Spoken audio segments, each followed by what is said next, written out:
BBC, inspiring Uganda.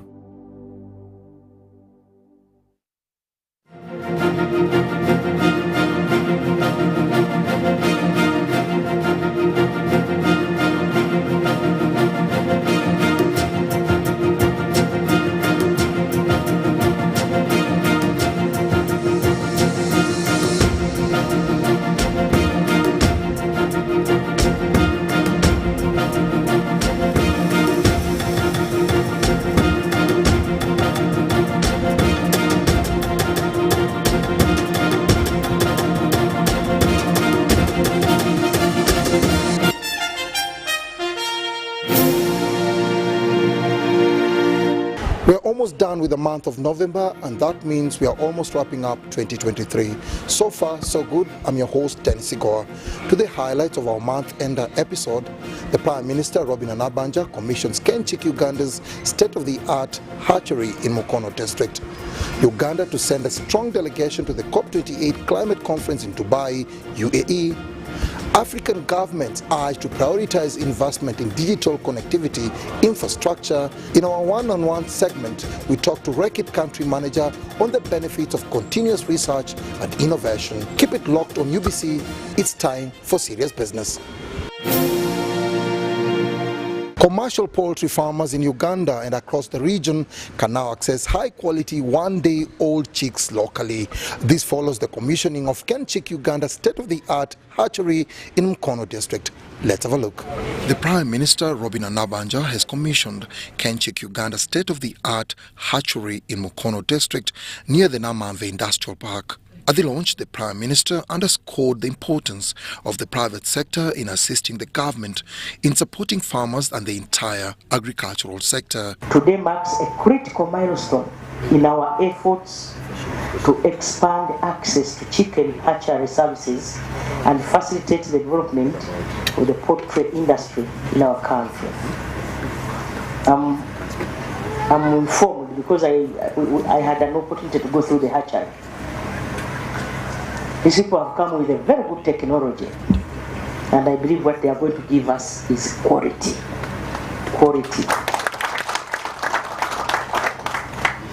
I want to thank Kenchik for your decision to invest in the poultry business in this country. She noted that government's policies that are aimed at attracting investment in various sectors of the economy are already yielding fruits. Poultry plays a key part in Uganda's economy, and over the past 50 years, exports have grown by 217% from 45 tons to over 684 tons per annum. Poultry has the potential to generate more revenue for Uganda due to the increasing demand within the country and our neighbors, like I said. Because the East African Community now has a population of 300 million people, isn't it? Yes. 300 million people. The new development is critical in fostering import substitution and creating a more resilient sector. The fact that now at least we have a hatchery here, and this facility has even grandparent store. So we are going to safeguard our nation from avian influenza outbreaks. And avian influenza, right honorable, affects both humans and animals. There are people who are importing from Europe and all that. But you know what happens along the way. Even if you flew these birds, still the contamination, sometimes they reach here when they are tired, and all of this and all of that. Even the cost. How do we lower the cost for farmers? The General Manager of Kenchik Uganda, Nomsa Mfandauya, says Kenchik Uganda's purpose is to enable shared prosperity through sustainable food production. She adds that the chicks serve as the cornerstone of Kenchik's mission of uplifting the livelihoods of local poultry farmers. Moreover, our innovative hatchery vaccination procedures, which some of you have already witnessed today, ensure health and welfare of our farmers' chicks. We want to be able to reduce costs for you. We want to be able to minimize errors on the farm. We also want to save you valuable time, right, on the farm, so that you make a bigger profit. We recognize that these measures have increased our production costs as a business, but we have vowed not to compromise quality standards for profit. Measured against their protein sources, poultry emerges as the epitome of affordability and nutritional richness. Compared to lean cooked beef with 26 grams of protein per 100 grams, chicken boasts of 43 grams of protein per 100 grams, signifying its nutritional superiority. Dennis Igor for the Business Roundup.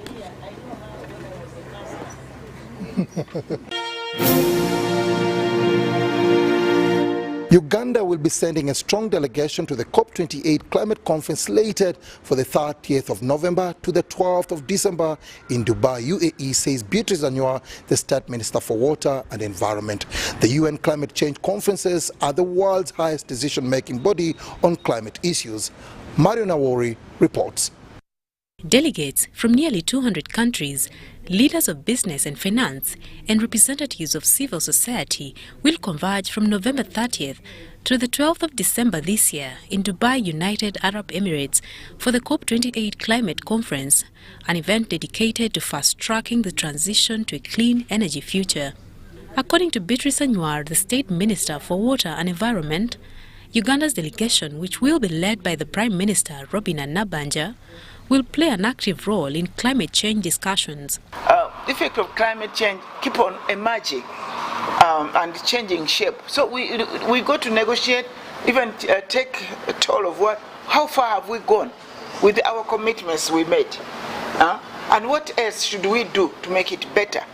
And then the funding, there's collective responsibility that funding must be found to help those who are making efforts to reduce on the emissions, on the greenhouse emissions.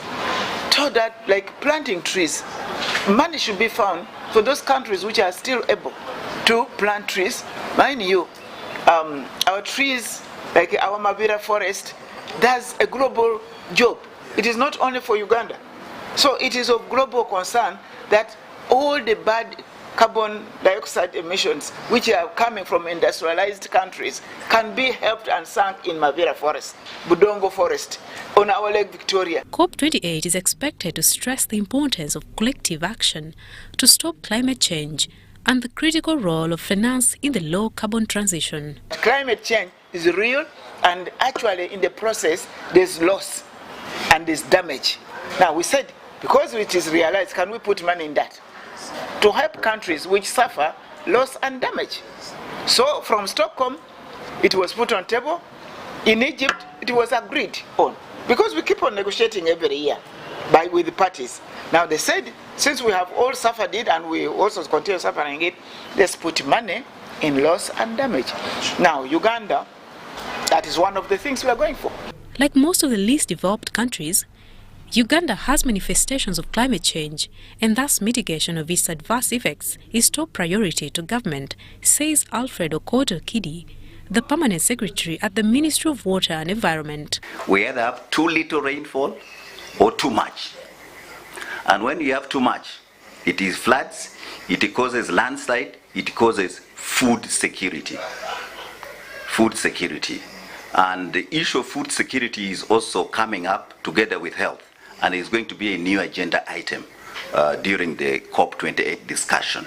So we are seeing unpredictable rainfall patterns and also the quantity. So droughts and floods are becoming a problem. With that also are going to be challenges relating to diseases, because as climate pattern changes, vectors may take advantage or new ones may come on board. So these are some of the things that we want to see. And we are seeing the impact of floods on the infrastructure right in Kampala city itself. We have seen what happened across the country. Right? COP28 is an opportunity to identify global solutions for limiting global temperature rise to 1.5 degrees and accelerate the green transition, among others. The The AFRICOM 2023 summit held in Cape Town, South Africa, served as a resounding call to action for African governments to prioritize connectivity, digital literacy, and affordable internet access if the continent is to realize its full potential in the digital age. Sam Senono has more from SA. AFRICOM, the continent's premier technology and telecommunications event, brought together industry leaders, policymakers and experts to discuss the critical issues shaping Africa's digital transformation. A central theme that emerged from the summit was the urgent need to bridge the digital divide that continues to hinder Africa's progress. According to the International Telecommunications Union, only 36% of Africans have access to the internet. This stark statistic highlights the immense gap that exists between Africa and other regions of the world in terms of digital adoption and utilization. A lot of the population is still unconnected. And I don't just mean wireless and all of that, I mean essentially internet. So if you look at internet access, the global average is about 66%, but for Africa is 40%. And if you're looking at 4G, just 4G and 5G, we are standing at about 20-something%, while the rest of the world is over 60%. So we have a long way to go. The consequences of this digital divide are far-reaching. We do not have enough homegrown creators. We do not have homegrown innovators because they lack access. They lack the tools that are necessary, the networks that they need for them to execute whatever plan they have. We have a lot of health tech companies at Startup Bootcamp Afritech, and they have struggled to help mothers, pregnant mothers, or people who are in the rural areas to get their products, because those services and products are very important, and it's a life or death matter, but people can't access that stuff because they do not have access to the internet or connectivity. Huawei Sub-Saharan Africa President Leo Chen says the vision for Africa is to build one network and one cloud. He cited Uganda as among the African countries on the right path. A national fiber optical backbone could increase the GDP of African countries by up to 5%. Take Uganda as an example. Currently, the Uganda government has planned a total of 5 phases for building the national backbone network.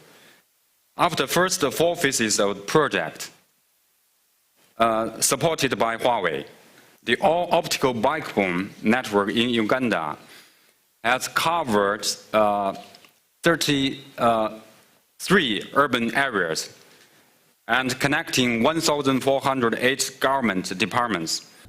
Some analysts argued that expanding broadband infrastructure, particularly in the rural areas, is crucial to connect more people to the internet. In Africa, I've been in Africa in a lot of places, including rural places. The availability of 3G and 4G sometimes is not prolific compared to in the urban areas. Maybe we as providers and vendors, we need to collaborate to ensure that this 3G and 4G also penetrate all the way to the rural areas and to the places where it is required the most, so that when we change this feature phones, the feature 2G phones to 3G, there are resources available to take over. We have to address all the drivers of connectivity, right? We have to address issues like power, because there's no point in giving someone connectivity if they don't have access to power. You have to address issues like infrastructure. We still have not connected a lot of our countries. Yes, we have transformed and we've connected. We've added a lot more people on our networks, but we still have a lot of gaps that we need to address. Today, the most connected country is Morocco. In Morocco, is 88% of the people are connected. But if you look at the list in Africa, which is Congo, it's only 7%. I mean, these statistics are absolutely shocking. The Africa Telecommunications Union Secretary General John Omo says Africa needs to focus on forward-looking digital infrastructure for economic emancipation. Even between countries or inside countries, people are not collaborating well. If you walk the streets of Kampala, for example, today you see one ICT company digging infrastructure across the road. Tomorrow, 100 meters away from that, another company is digging for a duct, for a fiber across the road. Why can't we have an integrated infrastructure development plan for Kampala to say that if you're building a road in Kampala as a contractor, it is incumbent upon you to ensure that ducts are provided underground so that if there's need to lay a fiber across the road, we don't have to dig it. The duct is already there. One just puts fiber in that duct and it links across the road. The AfricaCom 2023 conference, running under the theme Building Future-Oriented Digital Infrastructure for Africa, attracted ministers from Africa, ICT experts and the private sector. The communications and technology ministers from African countries agreed to promote future-oriented intelligent digital infrastructure for Africa. Huawei, a global leader in information and communications technology, also showcased their latest innovations at the event, spanning from artificial intelligence, fintech, machine learning, gaming, and many more. This largest technology event on the African continent happens at a time when the rest of the world is embracing machine learning, artificial intelligence, and 5G technology, but Africa is nowhere to be seen when it comes to this front. Industry players say that if Africa is to join the digital transformation drive, the African governments must prioritize investment in infrastructure and reducing on the cost of internet. I am Samuel Seno for EBC TV News in Cape Town, South Africa.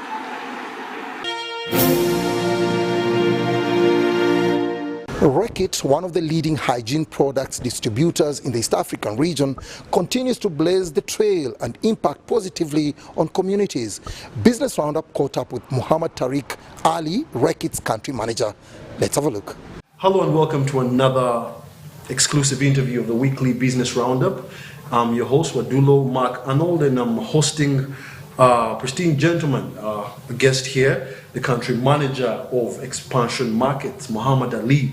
I have to say, not the boxer. So you're very welcome, Mr. Muhammad Ali. Thank you so much. How have you been and how is Uganda so far for you? I'm doing very well. It's a pleasure to be with you today. Okay.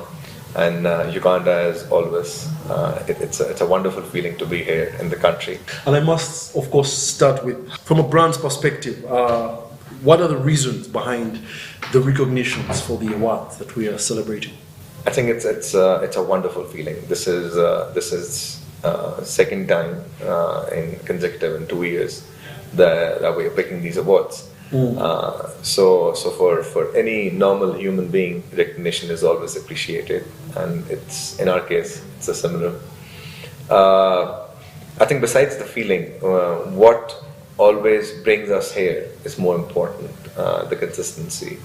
And it's the purpose of our brands, which we deeply live in the whole year, where we make sure that the brands that we are serving to the Ugandan consumers are of the best quality, and every brand is there with a purpose behind it. So I think that's the key, which keeps us on our toes, serving in the best possible way, and serving for a purpose. And our brands are relevant to every consumer, every household, and every family that we try to serve in. Yeah. So that's the key. And I must say that People's Choice Awards are not those that are easily deceivable. I mean, it's almost obvious. Most of these brands that are impacting people's lives are almost at the fingertips. So when a brand wins, when you hear a brand like Jik, when you hear a brand like Dettol, when you hear a brand like Hapik, is it? You immediately recognize these are brands that are, moving within your households, within your restaurants and businesses, from each and everywhere. But I would love to ask, from Jik to Dettol, Hapik, and even Mortin, these are brands that are forefront in improving hygiene and sanitation, and therefore the quality of life. How are your brands contributing to hygiene maintenance in homes and across maybe businesses and the likes? So look, all our brands, and as an organization, we have a purpose, a very big purpose, to look for the best possible way where we can serve our consumers. And each respective brand, you have mentioned few bigger brands. For example, Dettol, it's fighting against 100 illness.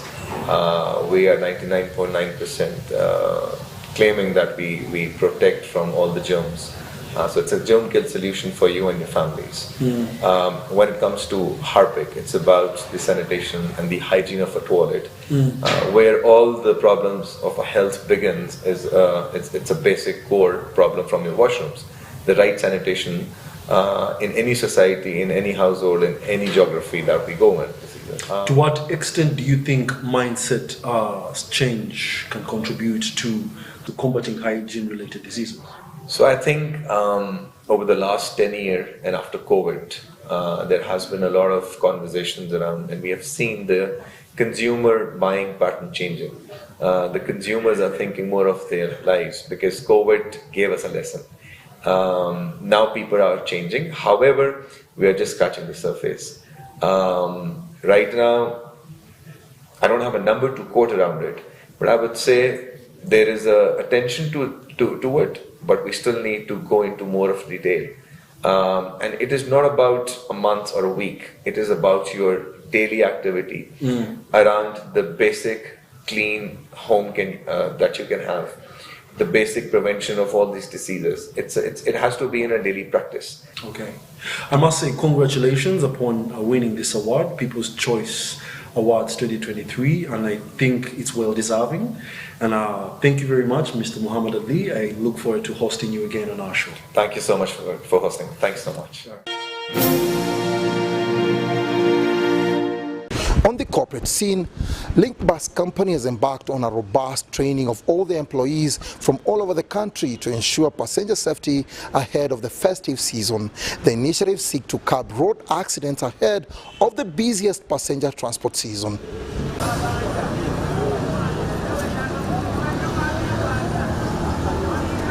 The training that began in October with mainly bus drivers and has climaxed with the department managers from all over the country was aimed at prioritizing passenger safety and professionalism by the bus staff. We normally carry out trainings for all our staff. Of course, when COVID came in, there was some interruption. We could not gather together to train.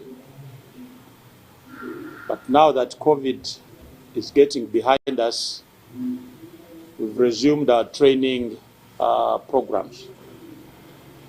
As you all know, we are preparing for the festive season. And as Link Bus, we found it necessary to train and prepare our staff to be able to serve the customers during this coming festive season and also beyond.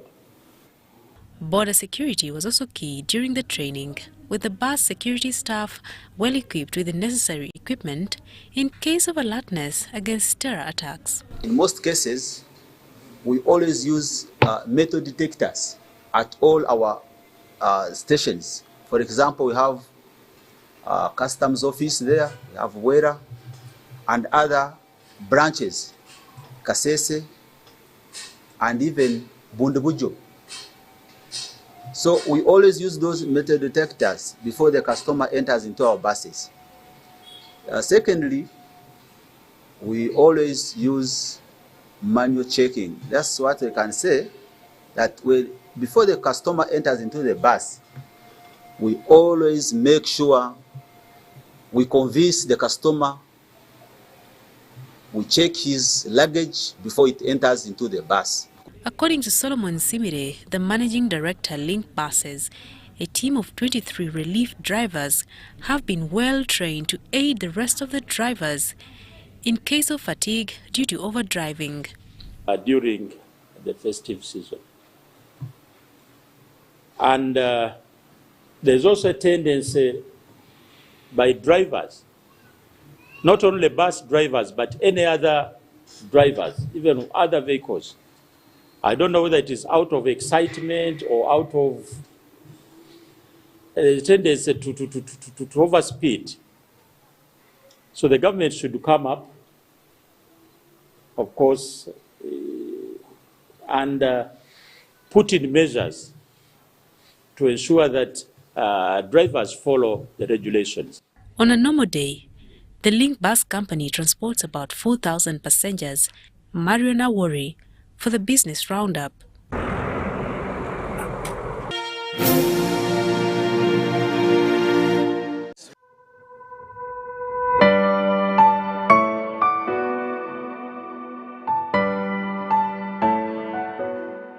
So Nigeria, the strongest economy in Africa, who is also the number 10th in exporting oil, has the highest debt to the aviation industry in the world, the number one debt by far compared to everybody else, who then charges the highest fees to fly in and out of Nigeria, hasn't settled $1 to its airlines, to the airlines operating. This is not a loan. This is services rendered 2 years ago in some cases.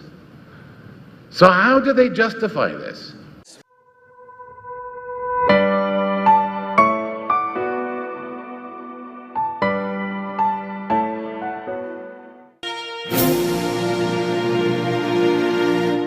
Newman Foods Limited, which started out as a fresh produce exporter 10 years ago, has diversified and become a household name in Uganda. The company, located in Akauka, works with rural farmers to increase the value on their harvests and also offers ready market for their products. The factory features tonight in our Sounds of Business.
We are getting into the most expensive season. Often you hear people lamenting about January and February having more days than the rest of the months, yet actually February has the fewest days of all the months of the year. My advice is plan your holiday season well and spend wisely. Thank you for being part of the show. I've been your host, Benny Sigoa.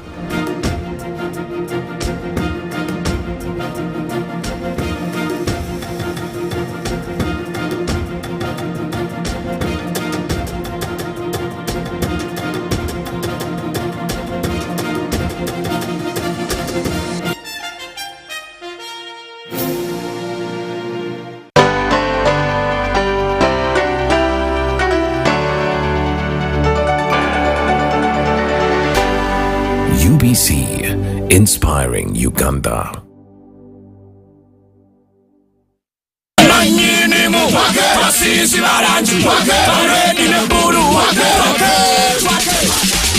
Come and shine in black. Plascon Paint and win the Twake edition. Buy Plascon Paint worth 100,000 shillings. Get a scratch card and SMS the code to 7197. Not only will you win instant airtime, but you could take home 1 million shillings daily, a share of 4 million shillings each week, or a brand new motorbike with fuel worth 100,000 shillings. Terms and conditions apply. Plascon, color your world. It's true what people say, that when I wash and you wash your hands with soap, we'll have less infections as Ugandans. After all, it's hands that handle money. It's hands that feed us. Hands that prepare soil for farming. Hands that we use to learn. And hands that we use for fun. When I wash and you wash, it means clean hands for all. So, wash your hands with soap and clean water regularly to keep away infections and disease-causing germs. This message is from the National Hand Washing Secretariat with support from UNICEF. From foundations to homes, to skyscrapers, sketches to superhighways, come meet the people raising the bar in construction at the first ever Uganda Construction and Infrastructure Forum and Exhibition. Genuine contractors, architects, engineers, surveyors, financiers, suppliers, manufacturers, and policy makers under one umbrella for all your construction needs. For 4 days of thought-provoking discussions, exhibitions, and networking. Don't miss the enigmatic Professor P.L. Olumumba, our keynote speaker, from the 14th to the 17th of December at Kololo Independence Grounds. Visit www.unapsec.co.ug for sponsorship and exhibitions. Call Miss Helen or Mr. Mike Serunkuma on 0774 992 514.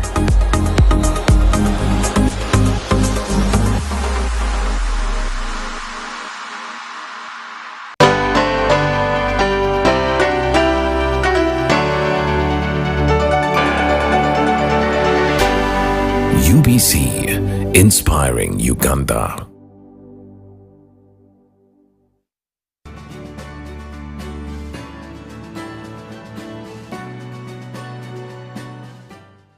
Today is to present to you our team of athletes from the World Athletics Championship held from 19th to 27th August in Budapest, Hungary, and the participants of the Federation of the East African Secondary School Sports Association who participated in our games in Rouns.